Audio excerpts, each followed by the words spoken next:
This is Captain Dave and Ms Brooke with Simple Plan Trucking, coming back to you again with our second video of the day. We're kind of trying to get them into the can when we have a little time so that we can be more regular in putting some content out for you. And this topic that we're going to talk about today has been on my mind for a while. I've touched on it at different times, but it's really become a whole lot more relevant, I'd say, in the last couple of weeks for us. And that is planning for the unexpected, planning for expenses that come up on the road that even though you may, you know that you're responsible for them when you're a lease operator, it's still always a surprise when you get them. A couple weeks ago, maybe a week, maybe 10 days ago, I did a video and told you that we were told when we went through inbound that our tires were right on the edge. Basically, he was saying you could go a little bit longer with them, but it's better that you get them changed out now because you don't want to be pulled over, and it's open to interpretation with the DOT officials, you know, whether the tires are good or whether the tread's too low. So we went ahead and went on over to the tire shop, and of course, you know, he agreed this time and said, yeah, you need to have them changed. And not only that, he goes, we recommend that if you change one, you change the one on the other side. These were drive tires, not steers, because if you change one, probably the other one's just about ready to be, you know, needs to be changed too. And even though there's a little more tread on this tire, we're going to recommend that you do that. So we said, okay. We didn't like it, but, you know, luckily we had a tire fund for that we'd been putting money in all along. Actually, Prime takes it out of your settlement automatically so that there are no big surprises, because tires are expensive. You know, in that case, each one of those drive tires was over $1,000, but luckily it was in our tire fund and it was paid for, not a problem. But I think a lot of times when we look at that, you know, when you become a lease operator, I think it's very rare that somebody goes through that contract with a fine-tooth comb and really breaks down everything that you're responsible for. Even if you read it and you understand it at the time, it's just way too much information to absorb when you're upgrading and you're picking out a truck, and everything's just a whirlwind at that time. And I think a lot of it really gets by you. And so today's video is about, you know, all the time we're talking to folks and wondering with people both online and off if leasing is a good choice for you. And again, that's only a decision that you can make. But what we try to do is give you our experiences out here on the road and try to help you to understand some of the things that may come up and how we've dealt with them, and maybe how you might want to deal with them as well. Right? Mm-hmm. You have any thoughts on that? No. Anything that you've been upset about or disappointed in, or like, oh my gosh, when we've had expenses on the road? It always breaks my heart when I hear the price tag. Yeah, because things are expensive. Things are very, very expensive. Trucks are expensive, much more than cars. And you know, when we talk about just your truck payment every week, is every week, all of your expenses, not just your truck, but everything that you have to pay for, come in just under $1,500 a week. My biggest disappointment was probably, well, the two things. One, of course, like a pebble or a rock or something hit our windshield. Yeah. And cracked, and so we had to replace that. So like, that wasn't our fault, it just happens. Yeah. And then we cringed the other day when a truck went by and we heard a little pebble come up, and we like, right. The windshield was cold, and we're like, please, please, please don't crack. Right. But my worst one was when the bird hit me, because I was so bummed. There was so much damage. It cracked the hood, and then I was like, what do you mean we have to pay for that? I was like, he hit me. Yeah. And those are some great examples of things that, again, when you go out onto the road and you think, okay, we're ready. We're going to get out there. We're going to make some money. And if you're lucky, and I do say luck because there's a certain amount of luck that plays into this, when you take your truck and you go out on the road, a couple different things can happen. One, you can start getting great loads, good paying loads. You start putting money away. You see your e-funds start to go up. You see your tire funds start to go up. And after 2 weeks, you got like, I got a little bit of money in there in case something happens. After a month, you start feeling a little bit better. 6 weeks better. 2 months better. 6 months, you've got money in both of those accounts where if you run into something major, you can kind of, let your hair down, so to speak, or not worry about it so much. But God forbid you're one of these people that right out of the chute, things start going wrong with your truck. It happens. And it happens. We hear those stories all the time, and it's heartbreaking for us to hear it about other people. I say luck because nobody knows much of anything when they get into this industry. Brand new, you're going on faith, and you're going to work hard, but bad things happen. Bad things happen to great people all the time. And are we great people? And so, well, I don't know. Bad things happen to bad people too. Bad things happen, right? Bad things happen to people. So, we've had some things happen to us, but all in all, we feel very blessed with the truck that we picked. Not that we knew anything about picking a truck.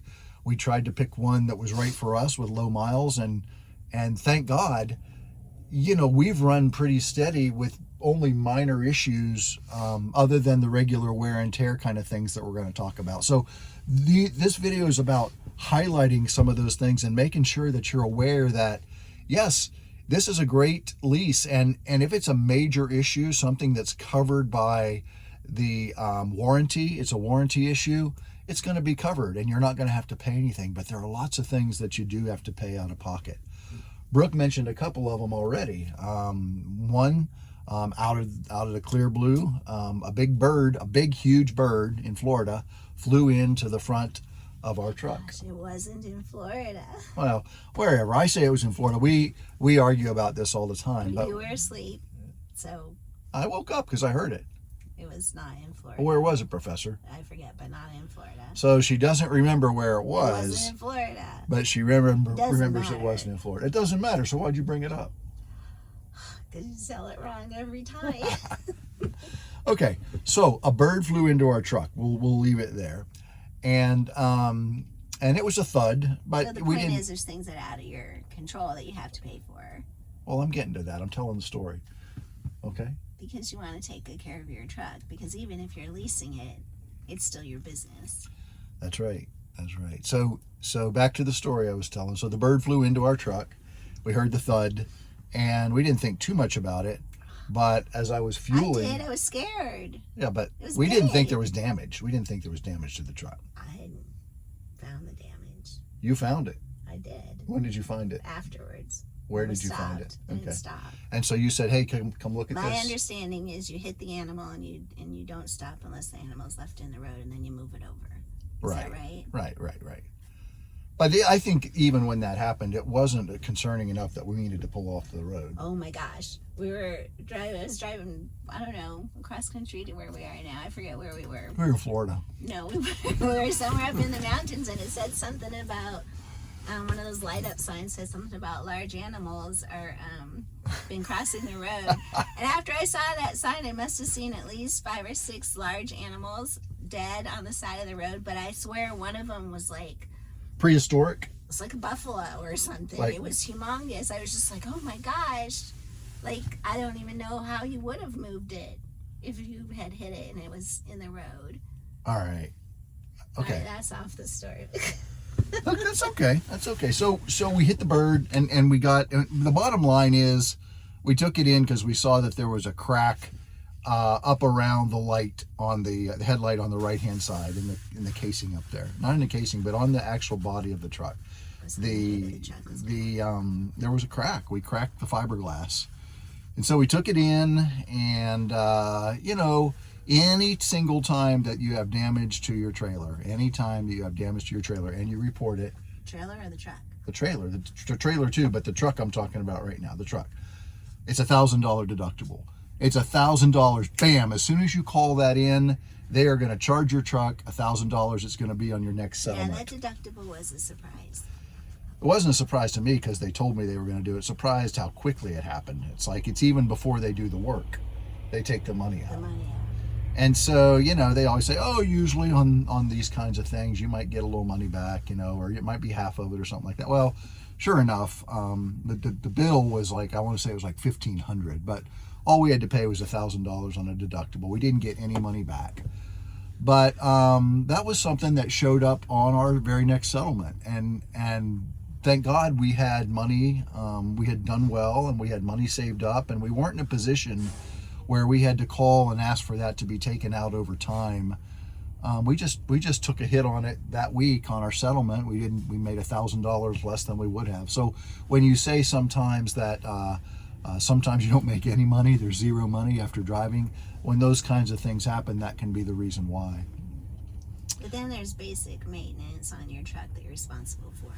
Yeah, we'll get to that in a minute. What was the other thing that you mentioned besides the bird? The windshield, right? The windshield, yeah. So rock kicked up, hit the windshield, bam, cracked the windshield. We took the truck in. It had to be replaced. And I want to say, that wasn't something that was damaged to the truck, so it wasn't a deductible because it's less than $1,000. I want to say that windshield was like $350 or maybe $500. I don't remember. But again, that came out that week on our settlement. Basic things that just have to be done. Oil changes.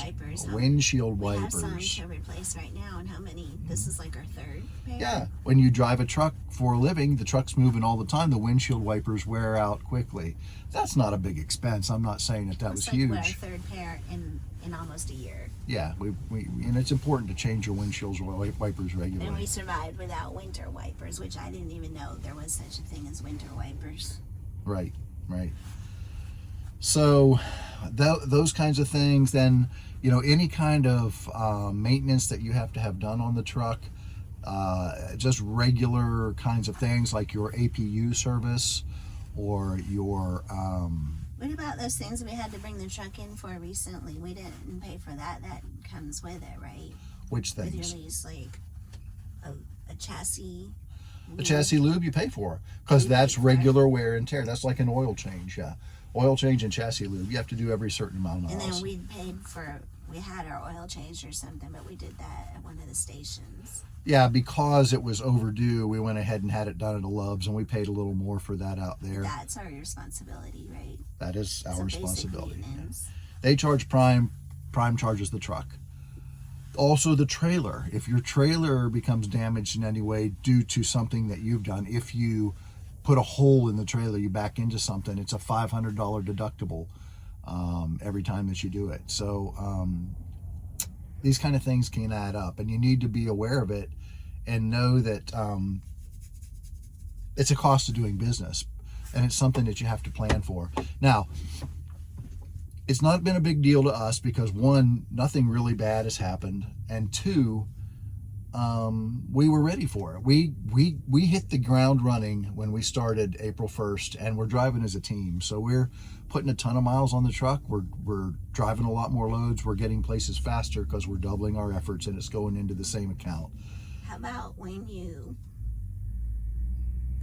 get your trailer stuck somewhere? If you pay for that. If you have to have a tow, I put a video out when we were brand new. I backed into a ditch, or I turned around a corner and went into a ditch. Well, that was different. That was like an accident.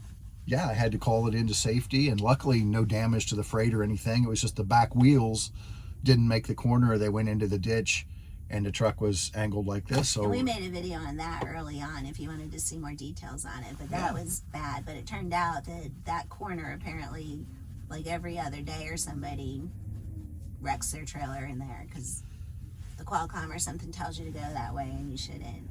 Yeah. So that wasn't technically your fault, but we still had to pay for it. Well, you're responsible for it. That was a $600+ charge. Bam, on my settlement. Tow truck coming out. Be pulled out at least 3 times. I can. 2 times. 2 times.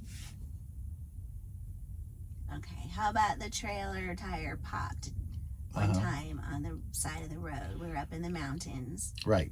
We were stuck for a while. And that's going to be pay for that? No, because it was the trailer. We were just driving and we had a blowout on the road. Which is so funny because we heard this loud pop and you didn't think it was a tire. And I was like, that sound wasn't good. Yeah, I didn't think it was a tire at first, and then I looked in the mirror and I saw smoke coming out and I heard, all of a sudden it was driving different. I said, oh, we had a blowout. So we pulled over on this windy mountain road. I think it was up in, I don't know, in the middle of nowhere somewhere. It's one of those bad luck places to break down. And so the side of the road was so small and cars were whizzing by us the whole time, and so road assist had to call somebody out to change our tire. It took a while. Like we had to wait overnight or something. It wasn't overnight, but it was three or 4 hours in the middle of the night. In the middle of the night, that's what I mean. And the guy showed up there. But so that was the trailer, and because it wasn't due to us, we didn't damage the trailer. We had a blowout on the tire. We didn't have to pay anything for that. We're responsible for our tractor, and if we do damage to the trailer or to the trailer tires, then we would be responsible for that. What inside have we paid for? Maintenance wise, anything? Well, I'm not sure on the inverter. We've had inverter problems. I think that it's always been fixed. So they were able to repair it for us or make it work. I don't know if the inverter's a warranty item or not, but if it were to stop working and you need a new inverter, you may have to pay for one. I'm not sure about that. Maybe some of you guys do and you can tell us. So the bottom line is there are many, many things that you're responsible for, and you darn sure have to have some money set back for that. Yeah, darn sure. Dang sure. For sure. For sure. For sure. Have to have some money set back for that to get through those times. And so I would say, people talk all the time about, oh, you shouldn't go right in to be, a lease operator when you're a brand new driver. You should spend 6 months or a year or 2 years as a company driver where you make your mistakes. And if you do have that kind of stuff happen, the company pays for it and you don't. That's one school of thought, and I completely understand why some people would recommend that. But another way to look at it is, if you come into this business and you have been successful in either running your own business or been in a management type position and know how to manage your money, and you maybe have a little bit of money to fall back on, you need to make sure that your finances are such that when you start driving, if you're going to be lease, every bit of the money you make cannot go to your expenses, to paying for your house and your car and your motorcycle and your kids' phones and their cars and your wife's this and that, getting her nails done everywhere, whatever. You have to have some extra money every week that you're putting back in your business account for those kinds of things that come up. Money goes to savings first. Yeah, in our business account, we have a budget that we take out to pay our home bills, things that we are responsible for at home, and the rest of the money just stays in that business account. I'll ask Brooke, how much money do you need this month? She manages the household fund, and I'll transfer this amount over to her. But the lion's share of it every single week stays in that account, and we've watched it continue to grow. What? The other day, I looked at the bank and I go, that's all I made? It's like for a whole week. Yep. And you're like, well, your insurance comes out of that. And then some of it goes on my Comdata card. Right. I put $100 on each one of our Comdata cards every week so that when we go into the gas station, things that we need to buy, little things, whatever. And Brooke's pretty good about saving on hers. If we have a meal out, once a week we try to eat somewhere nice, I'll usually use my money that's saved up on the Comdata card for that, or I'll have her pay for it. We've been eating nice on this trip across. I feel like today we ate breakfast in the casino. Right. And then we just had steak somewhere. Was it another casino, right? It was another casino. We've been staying at the casinos this trip. Yeah, best kept secret is that anytime you're traveling through these states that have casinos, they almost always have truck parking, and they always have good food. Some of the pricing is really expensive. Always good food. Sometimes it's just like cafe food. Sometimes it's always cafe food, but I think it's better than truck stop food. So when I say good food, I mean it's pretty good food. It's not like going to a fine dining place, but it's pretty darn good food. This was like walking onto a cruise ship, this place. You never took me to a casino that's fancy. No. This is a big one. This is a big one out here. So back to what we were talking about. Again, I would suggest that it's okay to go lease on a shoestring, but know that you're taking a big chance. Chances are you're going to be successful right out of the gate if you hit the ground running. You pick a truck that's low miles, it's got a good maintenance record on it, there haven't been a lot of problems with it, you're careful, you don't make a lot of mistakes. Get that business account growing and get money in it so that you can breathe a little easier, so when these expenses come up, you're going to be able to cover them. Because they're going to come up. They are going to come up. You can't avoid them. Like even the tires specifically, when he told me how much those tires were a piece and we were buying 2 of them, better than $1,000. I was like, holy smoke. But I should have anticipated that. I mean, we're at, we're less than a year. 150,000. Yeah, we're probably going to end, for this year, we're going to end up putting 175,000 miles on the truck in 1 year. And that's averages out to maybe 4,500 miles a week. That's good for a team. We might have done more. Depends on your home time. There's a lot of different factors that play into that. But the bottom line is, you better be saving. You better have. You can't spend you can, but chances are you'll run into problems and you may not be successful out here. And that's how you get through the tough times. Your emergency fund. People ask, how much should I put in my emergency fund? And really, that's up to you. Lots. The more, the better, because that is your money, and you can take it, transfer it out, put it on your Comdata card, get it out anytime that you want to. But it's also there for anything that you need when you do run into rough times. Some people use it to pay for their home time when they go home to make their truck payment. We do not. I leave that money in there. And you don't miss the money that you never see. Yeah. You always seem to, the more you allow yourself, the more you're going to spend. The less you allow yourself, you start to just budget off of that amount of money. Right. You don't miss it if you automatically put all your money into different accounts before it ever goes into your spending account. You really never miss it. You kind of forget it's there until you need it, and then you're glad you did it. And for us, it's made sense, at least to me, it makes sense to leave the majority of it in the business account. Like, I'm very, very stingy with transferring that into our personal account, because I feel like it just melts right out of that if we use that card to buy something, or we use credit cards. We used to be like everybody else. We'd have credit cards and have high balances and be paying high interest. Not really. Not anymore. We pay them off every month. We still use them because we get points for them on different things. But, we've been pretty diligent on paying off our credit cards every month. We have one car that we're still paying on. We owe about $15,000 on it. We're going to pay that off. I told Brooke, let's just pay that off honestly, and be done it's hard with it. to spend when you're out here. And when we put stuff on our credit cards, we tend to buy things that we plan on doing when we get home time. Like we just got that freeze dryer, and so he just bought some Mylar bags. So when we go home, and put them on the card, and I already paid him off, but when we go home, we'll be using the Mylar bags in the freeze dryer. Mm-hmm.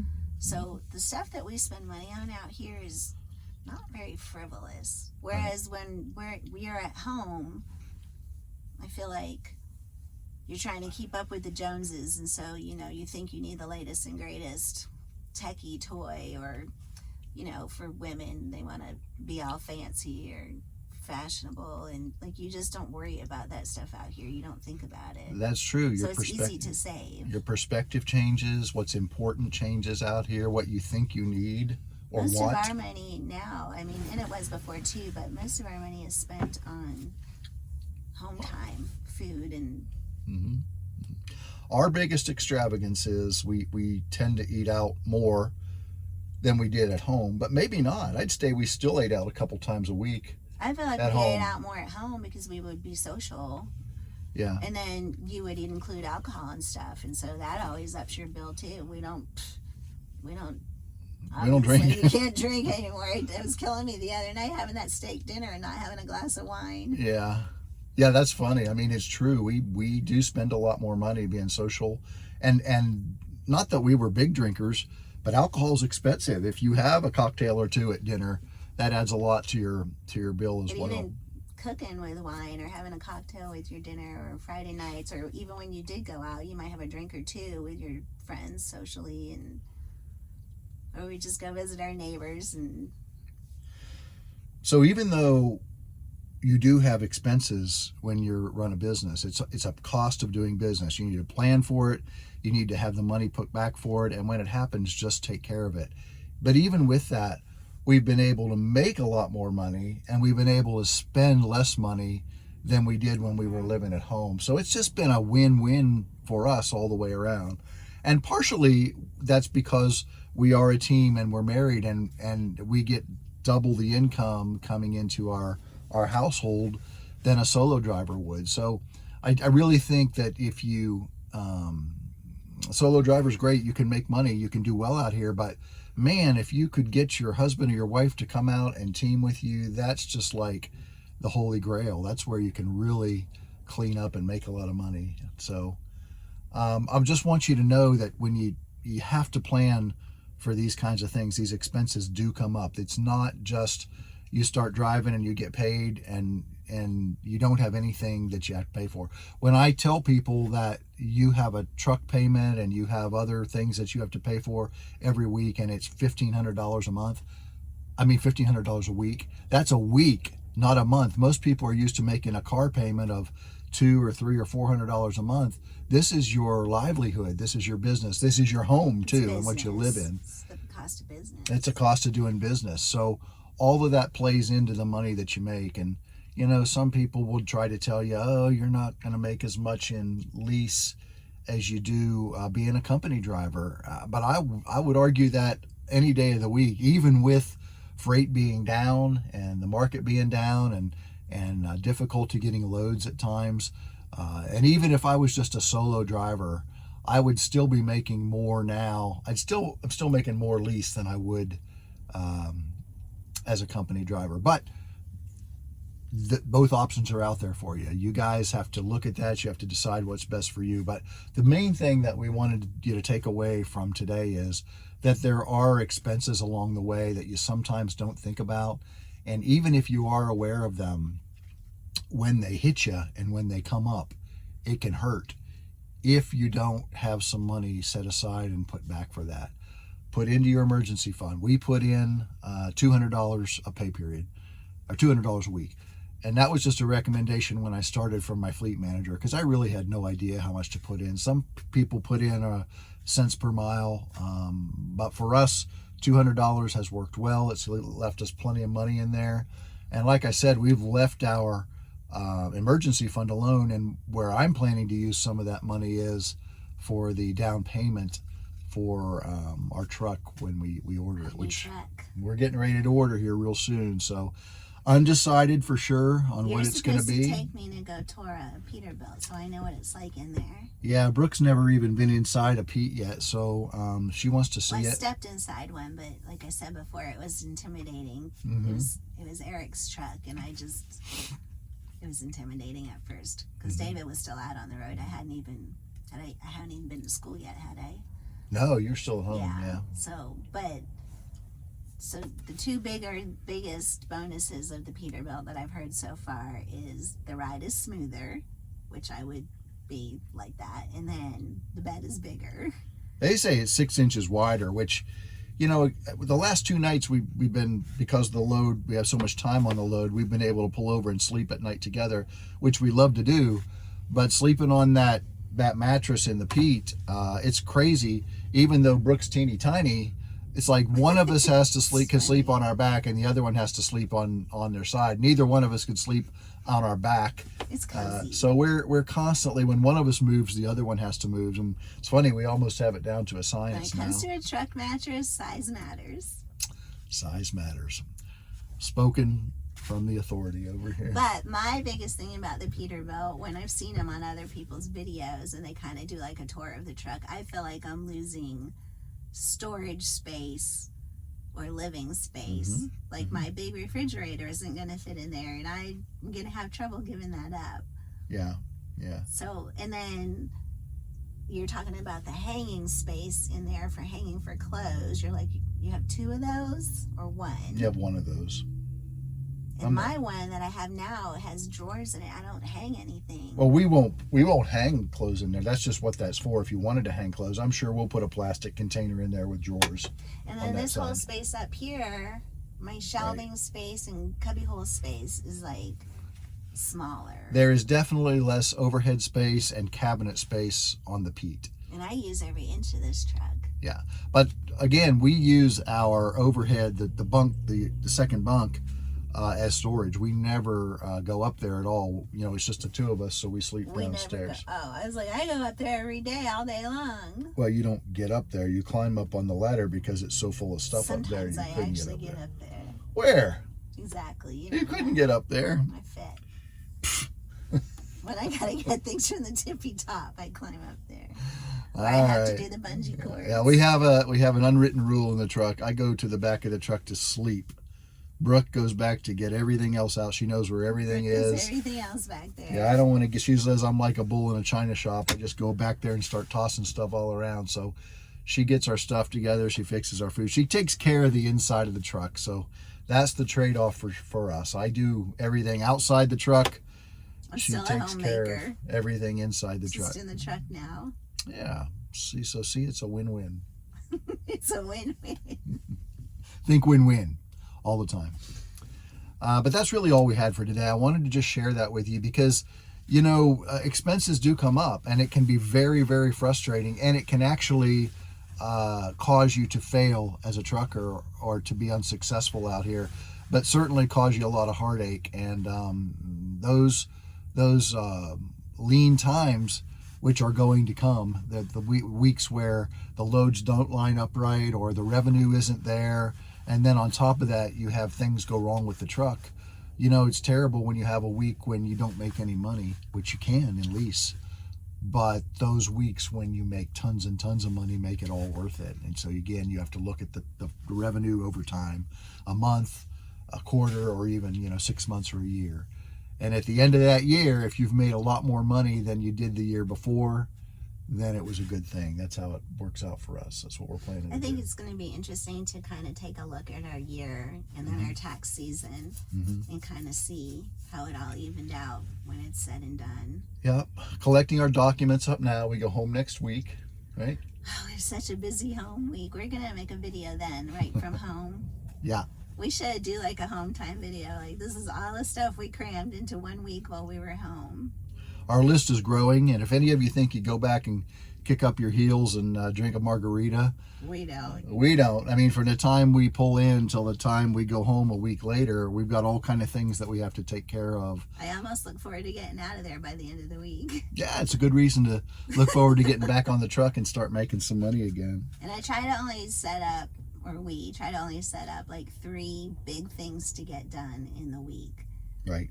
And then we're always glad if we can accomplish those things, because then on top of that you have some house chores and stuff that you got to get done. Right. And then you want to see a friend or two and be social once or twice while you're home if you're lucky. But we have something every single day. Right. 2 big things though to look forward to this time. We're getting our new truck. It's getting delivered. We're getting our new old truck, and I'll probably do a quick video on to show you what we got. It's exciting for us. You know, we've always wanted an older truck. So we bought a 2007 Dodge Ram, low miles on it, great maintenance record on it, and we put some big tires and a lift on it, so it's going to be all rednecked out, and it's going to be fun watching Brooke try to crawl up in that thing. And when you talk about money, that's a good thing to think about, because one of the reasons we wanted an older truck, there's a number of reasons, but one of them is we hardly use this truck now. We hardly use our vehicles anymore. Right. And so there's no point in having some big fancy car or even a brand new car and make these big payments on it when we're not using it. Right. So we actually even put ours in storage, which helps us save on our insurance. So there's other ways that you can be practical about your money and, Right. buy an older vehicle, buy it outright if you can afford it, or pay off the car that you have, and then put it in storage, and your insurance is not even a third of what we used to pay. Yeah. And that's the other thing, when you look at vehicles, I've always been one that I've always looked at vehicles as a ride. I mean, I'm not a big car guy. I don't have to have this or that, or it doesn't mean anything other than just to get me where I'm going. But in 2020, right before we kind of decided to leave the VA and we started to look at coming into trucking, my old Camry with almost 300,000 miles on it finally blew up. Engine blew, and so I had to buy a car, and I bought another Camry, which they've worked great for me. It's, it's just a ride, nothing special, but it was brand new. Well, then COVID happened, and all of a sudden there was issues with supply and demand with vehicles, and I started getting these letters saying that we will pay you more than you paid for your vehicle because we need those vehicles back. So basically they were gonna, I had a new car with very low miles on it. There's still very low miles on it, and even to this day we never use it. It's sitting in Springfield, and so, you know, I could sell that car back to the dealership, get the money out of it, and we have the truck at home. We really and truly don't need two vehicles at this time, but the cars, we've continued to pay on it. I guess I owe about $15,000 on it, and I told Brooke we should just pay that car off. And then, well, we have two vehicles right now because we used one in Springfield. We keep one in Springfield so that we can cruise around town, which we're finding we probably don't need so much anymore. Right. But we did when we were training and in school and stuff, and we just haven't brought it home. And then, of course, we have our vehicle in Florida for when we're on home time. Right. Because you can't bring the truck everywhere, and it would cost too much to run errands. I guess some people do that, but we already had the vehicle. And so my truck's paid off for anyway, and then we're about to pay off David's car too. So both cars will be paid off. Yeah. So get your expenses down, you know, save that money, put it away, and, you know, why are you out here? That's the real question. If you're just out here to spin your wheels and blow your check every week, and you know that you can do that. Certainly anybody's, you know, has the ability to spend their money however they want, but for us it's a sacrifice living on a truck. Not one that we entirely hate. I'll be honest with you, I am completely enjoying what we're doing out here, but all things considered, if we weren't making significantly more money and making our life better than it was before financially, our financial situation, I could have stayed at home and got another job doing what I was doing, and we'd been right where we were. So have a plan. Every year, make sure that you're in a better place than you were the year before. And if you're not, make some adjustments to get there. You gotta grow. You gotta grow. You gotta be growing where you're blooming, where you're planted. Yeah. Well, we're planted right here in this truck Now right now. we're planted on this truck. And it's fun. Glad to hear you say that. Most of the time it's fun. Yeah. Yeah, we're enjoying it. I'm still enjoying seeing different places. Like we stopped the other day, and if you don't follow us on Instagram, you might want to check us out on Instagram. I started posting more pictures because people were asking just for like more pictures of what we were doing and places we were going and stuff. But I took my break. Instead of going to a truck stop to take my break, I took it at a rest area at the Salt Flats in Utah. And it was sunset, and it was so pretty, and it was a lot of fun. It was fun. It was. I'm just glad you did it. Like, there was a good handful. There was like 15, 20 people there taking pictures and stuff. And I thought, what are they taking pictures of sunset? And I realized it was actually like a salt flat, and you could go out there, and that was neat. Isn't that something I probably would have never drove all the way over to Utah to see the salt flats, you know? And I have to be better with slowing down and taking time to smell the roses. But, you know, usually we're on a load, got to get there. But we had lots of time on this road, so I was completely okay. You like to hurry up and wait at the truck stop. And I'm like, if I have this extra time, then I want to stop in, like, places and see things with my extra time. Well, I think about getting us there for on-time delivery. I'm not sure that enters your mind, but that's why we're a team, because we look at things differently, but we get her done, right? Yes, sir. All right, so that's really all we have. We're going to be pulling out of here about 3 o'clock this afternoon Pacific time, so that'll be like 6 o'clock for you guys at home. Headed to Cali. Headed to Modesto for one drop, and then somewhere else close by for a second. Stockton. Yeah. Brooke likes it in Stockton. And not like California. And then we have a short drive down somewhere else to pick up. And then we're coming back from California, delivering on, I believe, Sunday or Monday in Bessemer City, North Carolina. And then we'll hopefully get a awesome short load down to Florida, and then we will start our home time. Looking forward to that. We'll try to get another video or two out with you for the trip back from California to North Carolina.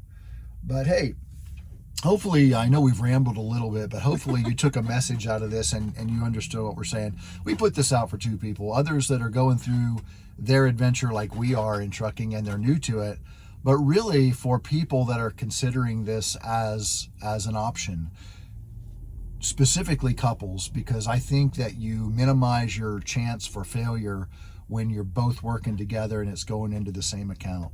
So if there are couples out there, older couples, our age, younger couples, love to talk to younger people too, just getting a start.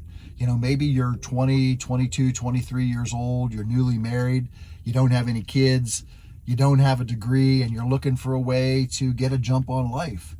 Come get your CDLs. Talk to us, talk to other people. Let us mentor you through that process. Learn from what we've done, and we can show you how to make, easily make $100,000, $120,000, $150,000 in your first year. It was the easiest job I've ever had. Easiest job. Well, yeah, easiest job in one way, but the lifestyle is very challenging. Yeah, right? It's work. I mean, work is work. But as far as jobs go, this is probably the least stressful job I've ever had. And it's a hustle, but it's like a pleasant hustle. I don't know how to... Right. But if we could show you guys how to put $500,000 in the bank in 5 or 6 or 7 years, let us do that. Contact us. We'll talk you through that process. Prime is a great place to start. There are other places you can start. But we feel like it's just a tremendous opportunity. So that's it. Please like the video, subscribe if you haven't done that, and click the bell, ring the bell so that you'll be alerted when new content comes out. This is Captain Dave and Ms Brooke with Simple Plan Trucking. We're going to move on down the road. We'll talk with you later. Be safe out there. Bye for now. Bye, y'all.